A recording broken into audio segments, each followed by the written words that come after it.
రేపు నెల్లూరుకు సజ్జల అక్రమ మైనింగ్ కేసులో రిమాండ్లో ఉన్న వైఎస్ఆర్ కాంగ్రెస్ పార్టీ మాజీ మంత్రి నెల్లూరు జిల్లా అధ్యక్షులు కాకాని గోవర్ధన్ రెడ్డిని పరామర్శించడానికి శనివారం వైఎస్ఆర్ కాంగ్రెస్ పార్టీ ముఖ్య నాయకులు సజ్జల రామకృష్ణారెడ్డి నెల్లూరు వస్తున్నట్లు ఎమ్మెల్సీ చంద్రశేఖర్ రెడ్డి అన్నారు. స్వతంత్రం వచ్చిన తర్వాత ఒక మాజీ మంత్రిని ఇంత అన్యాయంగా అక్రమంగా జైల్లో పెట్టిన సందర్భాలు లేవన్నారు.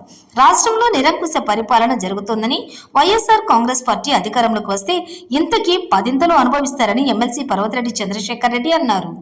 కాకాని గోవర్ధన్ రెడ్డి కుటుంబానికి వైసీపీ పార్టీ అన్ని విధాలుగా అండదండలుగా అందిస్తుందని ఎమ్మెల్సీ అన్నారు. స్వాతంత్రం వచ్చిన తర్వాత నెల్లూరు జిల్లాలో ఎప్పుడు లేని సంస్కృతి. స్వాతంత్రానికి ముందు స్వాతంత్ర్య పోరాటంలో అరెస్ట్ చేసుండొచ్చేమో కానీ ఈ విధంగా స్వాతంత్రం వచ్చిన తర్వాత మాత్రం నెల్లూరు జిల్లాలో ఒక ఎమ్మెల్యేలుగా ఉన్నటువంటి వాళ్ళని కానీ లేదా ఎమ్మెల్యేలుగా పనిచేసినటువంటి వాళ్ళని కానీ దట్టు మాజీ మంత్రిగా ఉన్నటువంటి వ్యక్తుల్ని ఏదో ఒక కన్ఫెషన్ స్టేట్మెంట్స్ని బేస్ చేసుకొని అరెస్ట్ చేసి జైలుకి పంపించడం అనేది మనం మొట్టమొదటిగా చూస్తూ ఉన్నాం. ఈ సంస్కృతి అయితే మంచిది కాదు, ఎవరు కూడా దీన్ని హర్షించట్లా. సో ఆయన నేరుగా మైనింగ్ చేసింది కానీ దానికి సంబంధించిన సంతకాలు పెట్టడం కానీ అట్లాంటివి కూడా ఏమీ జరిగింది కాదు. ఒక ఆరోపణ మీద తీసుకెళ్ళి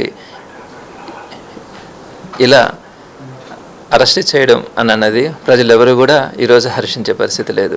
తప్పకుండా వైఎస్ఆర్సీపీ మొత్తం కూడా కాకాని గోవర్ధన్ రెడ్డి గారికి అండగా నిలబడడం జరుగుతుంది. భవిష్యత్తులో ఇలాంటివి సరికాదు అనే ఆలోచనని ప్రభుత్వం దృష్టికి తీసుకెళ్లడంలో కానీ ప్రజల తరఫున నిలబడి పోరాడడంలో కానీ వైఎస్ఆర్సీపీ గట్టిగా పనిచేస్తుంది. ఇందులో భాగంగా రేపు సజ్జల రామకృష్ణారెడ్డి గారు తాడేపల్లి నుంచి స్వయంగా నెల్లూరుకి రావడం కానీ జైల్లో కాకాని గోవర్ధన్ రెడ్డి గారిని పరామర్శించి ఆ తర్వాత కుటుంబ సభ్యుల్ని పరామర్శించడం కూడా జరుగుతుంది.